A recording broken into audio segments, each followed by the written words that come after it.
Melis neredesin? Geldim. Konuş, anlat bize. Başladın mı? Başladım tabii ki. Deneme 1. Heyecanlı mısın? Çok. Başla. Başla.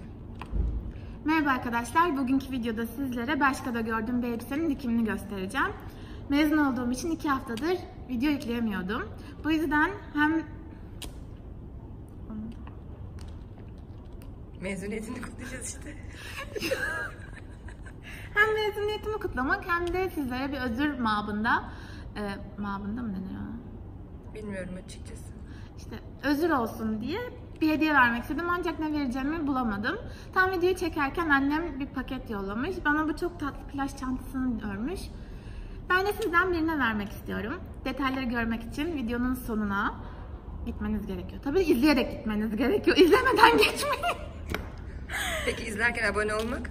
Abone olmayı unutmayın. Yorum yapmaktan asla vazgeçmeyin ve lütfen beğene tıklayın. Aynı zamanda koşullarım arasında Instagram'ı da takip etmek de olabilir. Detayları aşağıya yazıyor olacağım. Videoyu izledikten sonra hediyenizi alabilirsiniz. Görüşürüz. Teşekkür ederiz. Ben arkadaşlar adına teşekkür ettim ya. Belki sana çıkar tatlı kız.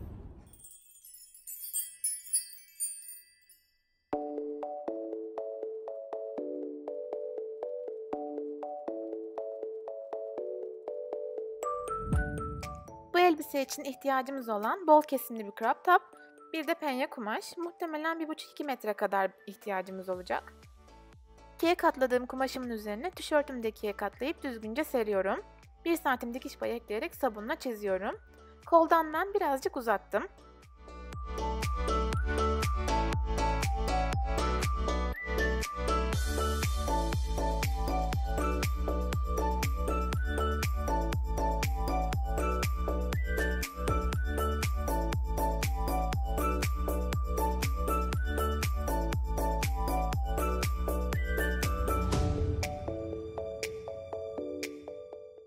İki kat olan kumaşım kaymaması için iğneliyorum. 10 santim genişliğinde pens yapacağım. Onun yerini belirliyorum. Yerini tamamıyla göz kararı yaptım. Ama yönü omuza doğru olacak. Katlı haliyle tekrar çiziyorum. Bunu neden yaptığımı pensli kalıplar videomda görebilirsiniz.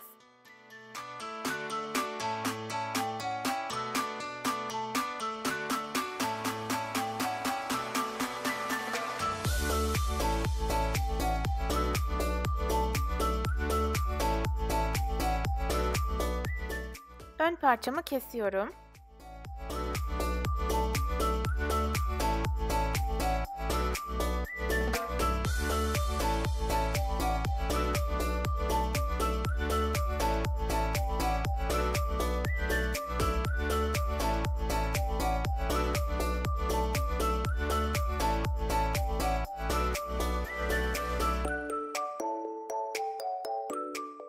Kolu uzattığım için modelini tekrar kontrol ediyorum.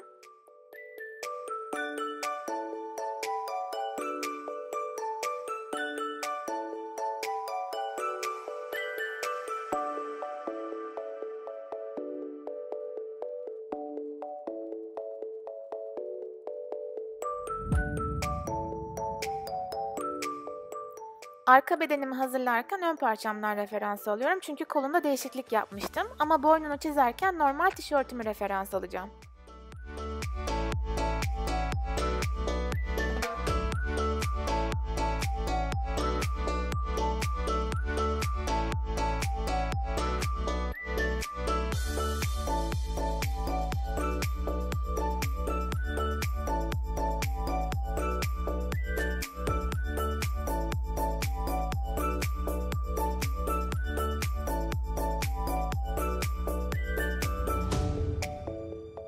Pens çizgilerimi iğne yardımıyla arkaya da aktarıyorum.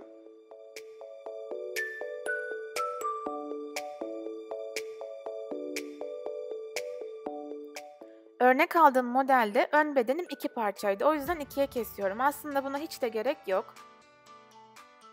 Kestiğim yeri yüzü yüzüne bakacak şekilde iğneleyerek tekrar birleştiriyorum. Bu arada ben tüm dikişlerimde sürfile ve düz dikiş kullanıyorum.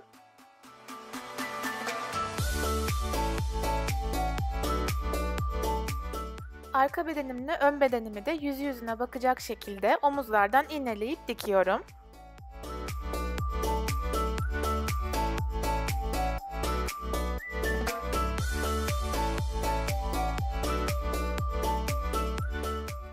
Benim kumaşım 210 santimdi. Kumaşımın boyu kadar, yani 210 santimlik 15 santim genişliğinde kemer için bir parça kesiyorum.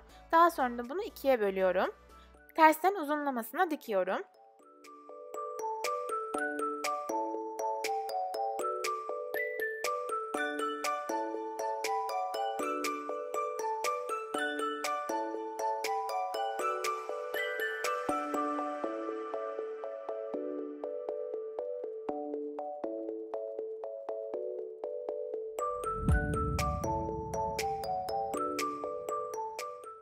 Penslerimin ortasını belirleyip kemerim kadar bir kesik atmam gerekiyor.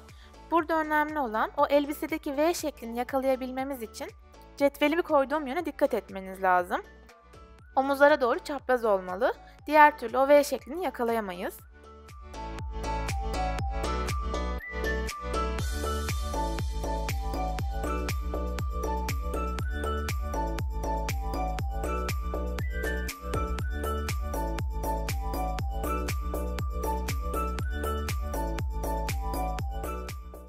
Kemeri gösterdiğim gibi elbisenin düzüne iğneleyerek tutturup dikiyorum.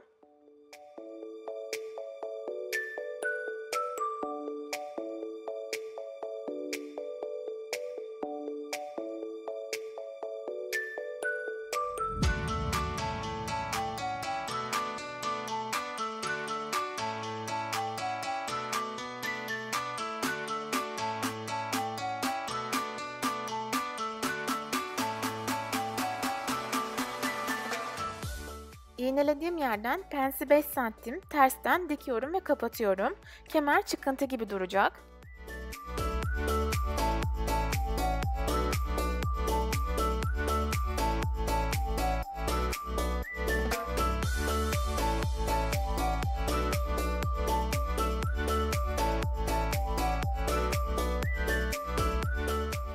Şimdi arka ve ön bedenimi ölçüyorum.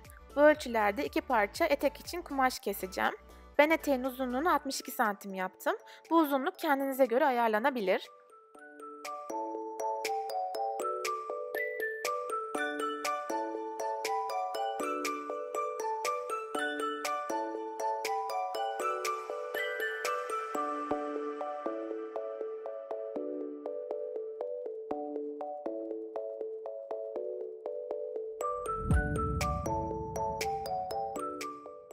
Arka parçayı arkayla, ön parçayı da önle yüz yüze getirip iğneleyip dikiyorum.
Elbiseyi kol altından başlayıp aşağıya kadar yanlardan dikiyorum. 30 santimde yırtmaç için pay bıraktım. Yırtmaç modelimi gösterebilmek için bu fotoğrafı size ekledim. Normalde 1 santim içeri kıvırıp dikdörtgen bir şekilde dikerek elde ediyorum. Benim kumaşım siyah olduğu için çok belli olmadı, gösteremedim. Elbisenin yırtmacını ölçerken bir şey fark ettim. Alt eteği dikmeyip ayrı bırakırsanız şortlarla giymek için güzel bir tişört bluz olabilir. Bu da bir seçenek.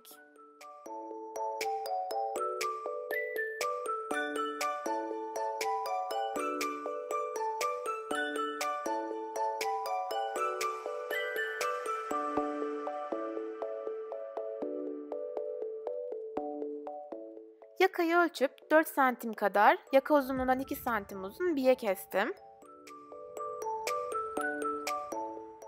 O biyeyi uçlarından dikerek bir yuvarlak elde ettim. O yuvarlağı düz dışarıda olacak şekilde ikiye katlayıp gösterdiğim gibi yakaya iğneleyip dikiyorum.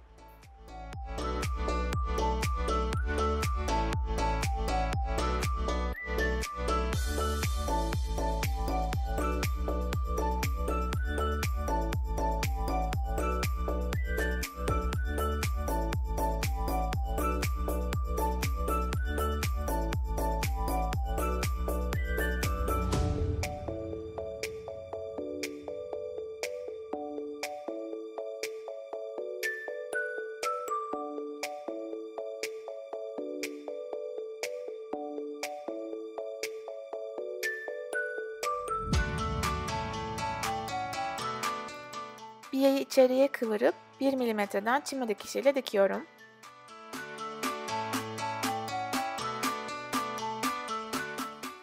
Bu şekilde gözüküyor. Ayrıca kolu, etek ucunu ve kemer ucunu 1,5 santim içeriye kıvırıp 1 santimden diktim.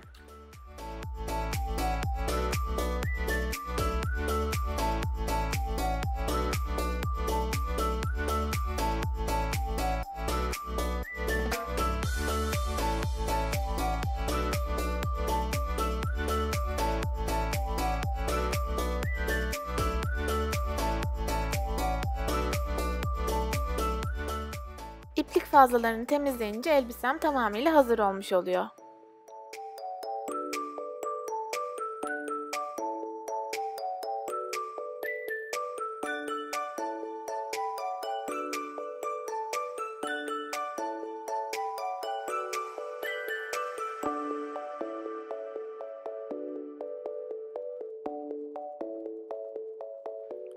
Gelelim çekilişimize. Çekilişe katılmak için YouTube kanalıma abone olup aşağıdaki yorum kısmına dikmemi istediğiniz herhangi bir eşyayı yorum olarak bırakmanız yeterli. Çekiliş video yayınlamamdan itibaren bir hafta sürecek. Umarım beğenmişsinizdir. Yeni videolarda görüşmek üzere. Kendinize çok iyi bakın.